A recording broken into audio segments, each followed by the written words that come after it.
আজ লিটিল ওয়ার্ল্ডে আপনাদের সবাইকে স্বাগত।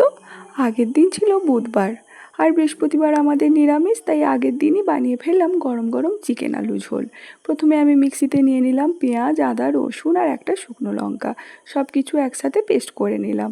আর একটা বড় সাইজের টমেটোও আলাদা করে পেস্ট করে রাখলাম।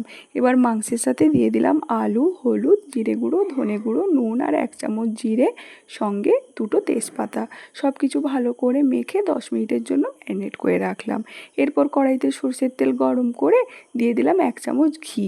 ঘি আর তেল ভালো করে গরম হয়ে গেলে অল্প চিনি দিয়ে দিলাম, এতে সুন্দর রং আসবে। এবার দিয়ে দিলাম বেটে রাখা পেঁয়াজ, আদা রসুনের পেস্ট, ভালো করে কষিয়ে নিলাম। তারপর টমেটো পেস্ট দিয়ে আবারও কষাতে থাকলাম যতক্ষণ না তেল আলাদা হয়ে আসে। মশলা ভালো করে কষে গেলে দিয়ে দিলাম ম্যারিনেট করা চিকেন। হাই ফ্লেমে ভালো করে কষাতে থাকলাম যাতে মাংসের কাঁচা গন্ধটা একদম চলে যায়। এরপর ঢাকনা দিয়ে দিলাম কিছুক্ষণ। ঢাকনা খুলে দেখলাম মাংস থেকে অনেকটা জল বেরিয়েছে। মাঝে মাঝে নেড়ে নিলাম। মাংসের রং চেঞ্জ হয়ে এলে দিয়ে দিলাম গরম মশলা আর ধনেপাতা কুচি। আবারও একটু কষিয়ে নিয়ে এবার গরম জল ঢেলে দিলাম। ভালো করে ফুটে উঠলে ঢেকে দিলাম মিডিয়াম ফ্লেমে, যাতে মাংস আর আলু একদম নরম হয়ে যায়।